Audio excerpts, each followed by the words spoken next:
Somnifère, le podcast.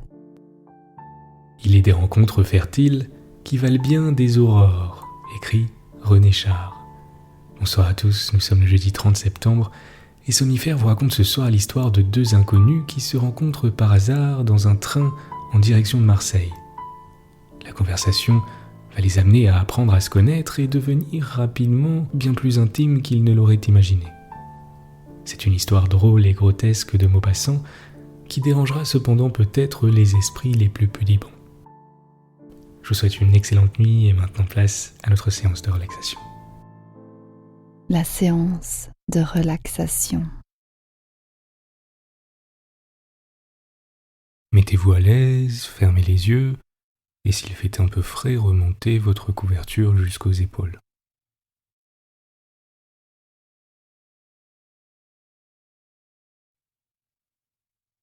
Quand vous êtes prêt, on va commencer par deux grandes inspirations. La première en gonflant le ventre et la seconde en gonflant les poumons.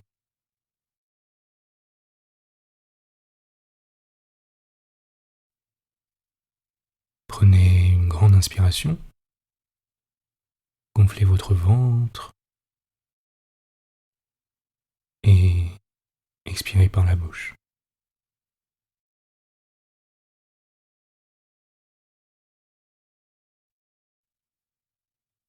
À nouveau, une grande inspiration. Gonflez vos poumons cette fois. Et expirez à votre rythme.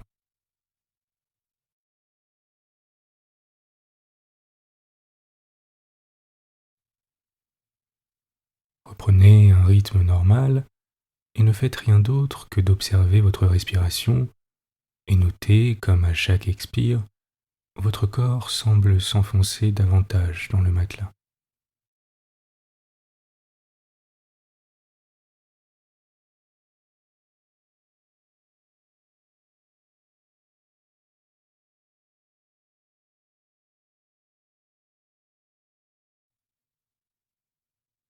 Détendez votre visage,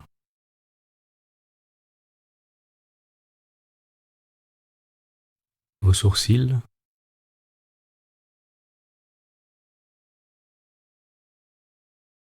votre front.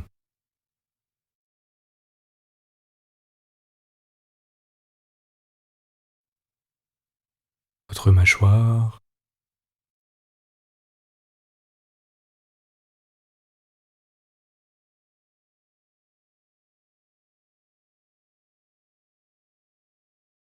sentez comme votre front semble plus frais que le reste de votre visage et comme cela est agréable.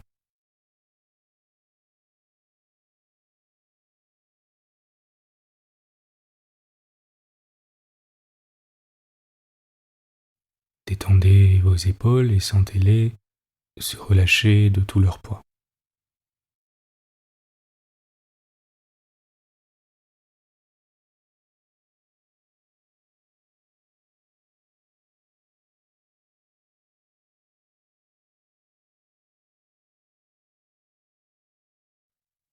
Imaginez que toute la tension, tout le stress et les émotions indésirables s'évacuent par vos extrémités à l'expire, par le bout de vos doigts et par vos orteils.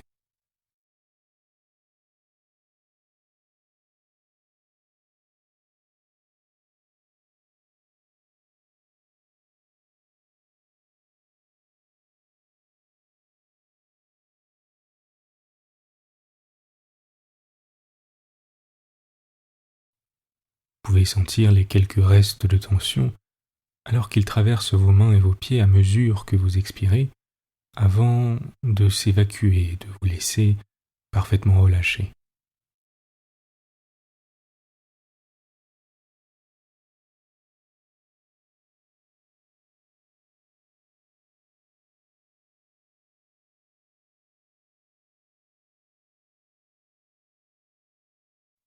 Laissez votre esprit s'égarer en observant les appuis de votre corps contre le matelas.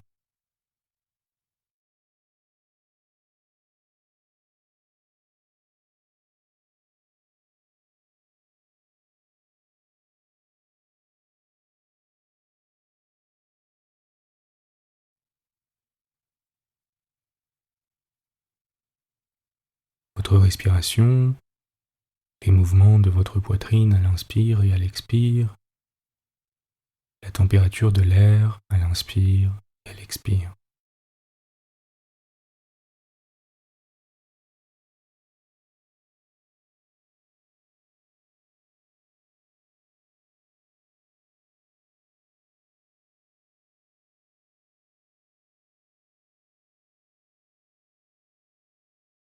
Observez comme il est agréable de simplement se laisser aller à l'instant présent sans rien attendre de particulier.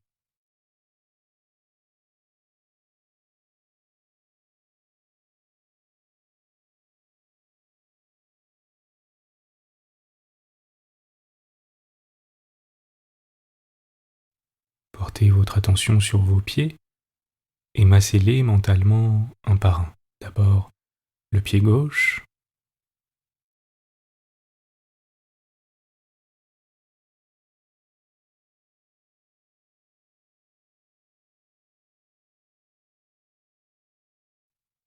les deux pouces sur la plante du pied qui forment une pression légère mais ferme.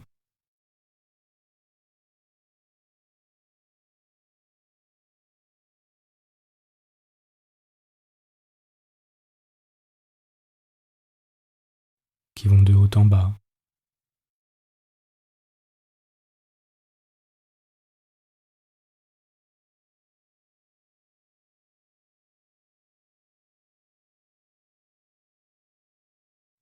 De droite à gauche.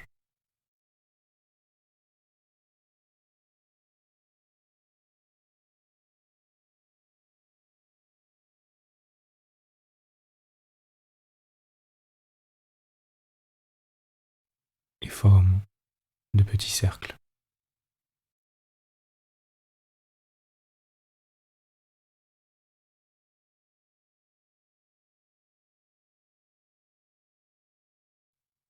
Observez un instant comme c'est agréable.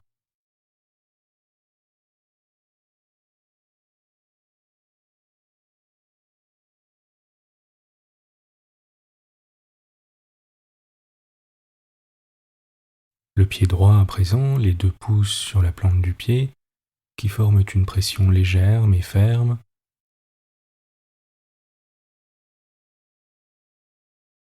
qui vont de haut en bas,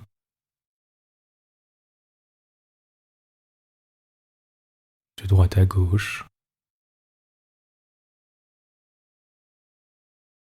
et forment de petits cercles.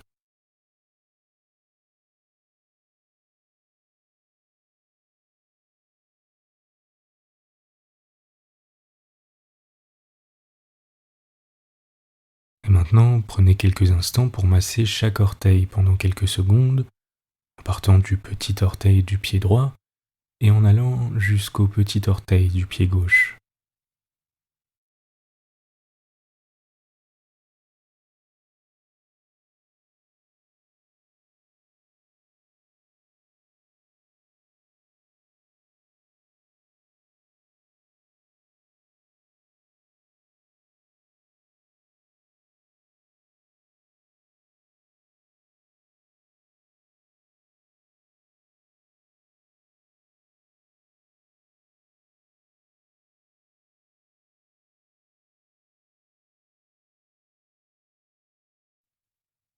Laissez-vous aller complètement à la détente et ne faites rien d'autre que de porter votre attention sur votre respiration pendant quelques instants.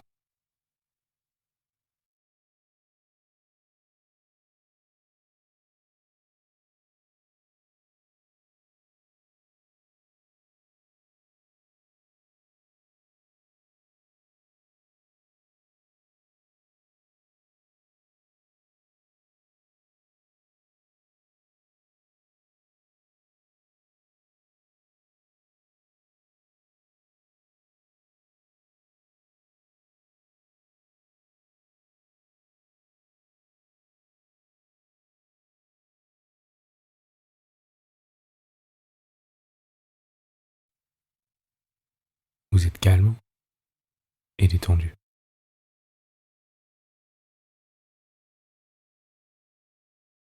L'histoire du soir. Guy de Maupassant. Idylle. Le train venait de quitter Gênes, allant vers Marseille et suivant les longues ondulations de la côte rocheuse, glissant comme un serpent de fer entre la mer et la montagne, rampant sur les plages de sable jaune que les petites vagues bordaient d'un filet d'argent, et entrant brusquement dans la gueule noire des tunnels ainsi qu'une bête en son trou. Dans le dernier wagon du train, une grosse femme et un jeune homme demeuraient face à face, sans parler et se regardant par moments. Elle avait peut-être 25 ans, et assise près de la portière, elle contemplait le paysage. C'était une forte paysanne piémontaise, aux yeux noirs, à la poitrine volumineuse, aux joues charnues. Elle avait poussé plusieurs paquets sous la banquette de bois, gardant sur ses genoux un panier. Lui, il avait environ 20 ans, il était maigre, hâlé, avec ce teint noir des hommes qui travaillent la terre au grand soleil. Près de lui, dans un mouchoir, toute sa fortune. Une paire de souliers, une chemise, une culotte et une veste. Sous le banc, il avait aussi caché quelque chose, une pelle et une pioche attachées ensemble au moyen d'une corde. Il allait chercher du travail en France. Le soleil, montant au ciel, versait sur la côte une pluie de feu. C'était vers la fin de mai et les odeurs délicieuses voltigeaient, pénétraient dans les wagons dont les vitres demeuraient baissées. Les orangers et les citronniers en fleurs, exhalant dans le ciel tranquille leur parfum sucré, si doux, si fort, si troublant, les mêlaient au souffle des roses poussées partout comme des herbes, le long de la voie, dans les riches jardins, devant les portes des masures et dans la campagne aussi. Elles sont chez elles, sur cette côte, les roses. Elles emplissent le pays de leur arôme puissant et léger. Elles font de l'air une friandise, quelque chose de plus savoureux que le vin et d'enivrant comme lui. Le train allait lentement, comme pour s'attarder dans ce jardin, dans cette mollesse. Il s'arrêtait à tout moment aux petites gares, devant quelques maisons blanches, puis repartait de son allure calme, après avoir longtemps sifflé. Personne ne montait dedans. On eût dit que le monde entier somnolait, ne pouvait se décider à changer de place par cette chaude matinée de printemps. La grosse femme, de temps en temps, fermait les yeux, puis les rouvrait brusquement, alors que son panier glissait sur ses genoux prêt à tomber. Elle le rattrapait d'un geste vif, regardait dehors quelques minutes, puis s'assoupissait de nouveau. Des gouttes de sueur perlaient sur son front, et elle respirait avec peine, comme si elle eût souffert d'une oppression pénible. Le jeune homme avait incliné sa tête et dormait du fort sommeil des rustres. Tout à coup, au sortir d'une petite gare, la paysanne parut se réveiller et, ouvrant son panier, elle en tira un morceau de pain, des œufs durs, une fiole de vin et des prunes, de belles prunes rouges, et elle se mit à manger. L'homme s'était à son tour brusquement réveillé et il la regardait. Il regardait chaque bouchée aller des genoux à la bouche. Il demeurait les bras croisés, les yeux fixes, les joues creuses, les lèvres closes. Elle mangeait en grosse femme goulue, buvant à tout instant une gorgée de vin pour faire passer les œufs, et elle s'arrêtait pour souffler un peu. Elle fit tout disparaître, le pain, les œufs, les prunes, le vin. Et dès qu'elle eut achevé son repas, le garçon referma les yeux. Alors, se sentant un peu gênée, elle desserra son corsage et l'homme soudain regarda de nouveau. Elle ne s'en inquiéta pas, continuant à déboutonner sa robe, et la forte pression de ses seins écartait l'étoffe, montrant entre les deux par la fente qui grandissait un peu de linge blanc et un peu de peau. La paysanne, quand elle se trouva plus à son aise, prononça en italien. « Il fait si chaud qu'on ne respire plus. » Le jeune homme répondit dans la même langue et avec la même prononciation. « C'est un beau temps pour voyager. » Elle demanda. « Vous êtes du Piémont ? » « Je suis d'Asti. »« Moi de Casale. » Ils étaient voisins, ils se mirent à causer. Ils dirent les longues choses banales que répètent sans cesse les gens du peuple et qui suffisent à leur esprit lent et sans horizon. Ils parlèrent du pays, ils avaient des connaissances communes. Ils citèrent des noms, devenant amis à mesure qu'ils découvraient une nouvelle personne qu'ils avaient vue tous les deux. Les mots rapides, pressés, sortaient de leur bouche avec leurs terminaisons sonores et leurs chansons italiennes. Puis ils s'informèrent d'eux-mêmes. Elle était mariée, elle avait déjà 3 enfants laissés en garde à sa sœur, car elle avait trouvé une place de nourrice, une bonne place, chez une dame française à Marseille. Lui, il cherchait du travail. On lui avait dit qu'il en trouverait aussi par là, car on bâtissait beaucoup. Puis ils se turent. La chaleur devenait terrible, tombant en pluie sur le toit des wagons. Un nuage de poussière voltigeait derrière le train, pénétrait dedans, et les parfums des orangers et des roses prenaient une saveur plus intense, semblaient s'épaissir, s'alourdir. Les 2 voyageurs s'endormirent de nouveau. Ils rouvrirent les yeux presque en même temps. Le soleil s'abaissait vers la mer, illuminant sa nappe bleue d'une averse de clarté. L'air, plus frais, paraissait plus léger.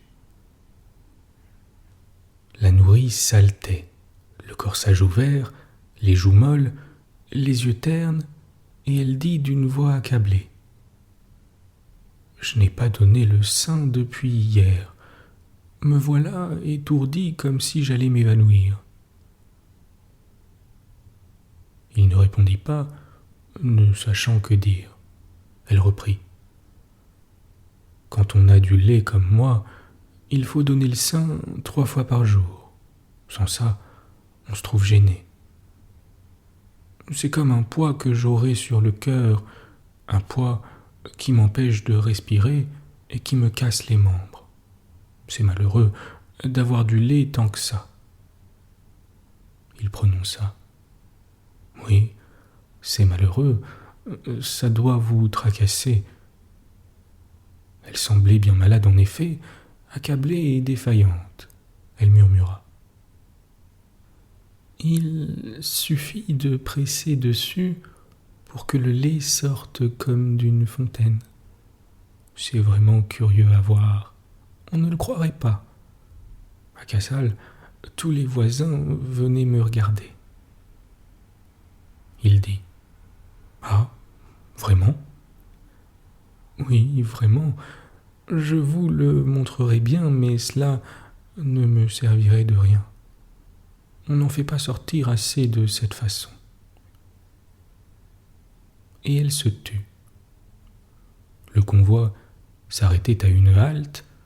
Debout près d'une barrière, une femme tenait en ses bras un jeune enfant qui pleurait. Elle était maigre et déguenillée. La nourrice la regardait, elle dit d'un ton compatissant. « En voilà encore une que je pourrais soulager, et le petit aussi pourrait me soulager. Tenez, je ne suis pas riche puisque je quitte ma maison et mes gens et mon chéri dernier pour me mettre en place. Mais je donnerai encore bien 5 francs pour avoir cet enfant-là 10 minutes et lui donner le sein. Ça le calmerait. Et moi donc, il me semble que je renaîtrai. » Elle se tut encore. Puis elle passa plusieurs fois sa main brûlante sur son front où coulait la sueur, et elle gémit. « Je ne peux plus tenir, il me semble que je vais mourir. » Et d'un geste inconscient, elle ouvrit tout à fait sa robe. Le sein de droite apparut, énorme, tendu, avec sa fraise brune. Et la pauvre femme geignait. « Oh mon Dieu, qu'est-ce que je vais faire ?» Le train s'était remis en marche et continuait sa route au milieu des fleurs qui exhalaient leur haleine pénétrante des soirées tièdes. Quelquefois, un bateau de pêche semblait endormi sur la mer bleue avec sa voile blanche immobile qui se reflétait dans l'eau comme si une autre barque se fût trouvée la tête en bas. Le jeune homme troublé balbutia. « Mais, madame, je pourrais vous soulager ?» Elle répondit d'une voix brisée. « Oui, si vous voulez. Vous me rendrez bien service. Je ne puis plus tenir. Je ne puis plus. » Il se mit à genoux devant elle, et elle se pencha vers lui, portant vers sa bouche, dans un geste de nourrice, le bout foncé de son sein. Dans le mouvement qu'elle fit en le prenant de ses deux mains pour le tendre vers cet homme, une goutte de lait apparut au sommet. Il la but vivement, saisissant comme un fruit cette lourde mamelle entre ses lèvres. Et il se mit à téter d'une façon goulue et régulière. Il avait passé ses deux bras autour de la taille de la femme qu'il serrait pour l'approcher de lui, et il buvait à lentes gorgées avec un mouvement de cou pareil à celui des enfants. Soudain, elle dit « En voilà assez pour celui-là, prenez l'autre maintenant. » Et il prit l'autre avec docilité. Elle avait posé ses deux mains sur le dos du jeune homme et elle respirait maintenant avec force, avec bonheur, savourant les haleines des fleurs mêlées au souffle d'air que le mouvement du train jetait dans les wagons. Elle dit « Ça sent bien bon par ici. » Il ne répondit pas, buvant toujours à cette source de chair et fermant les yeux comme pour mieux goûter. Mais elle l'écarta doucement. « En voilà assez, je me sens mieux. Ça m'a remis l'âme dans le corps. »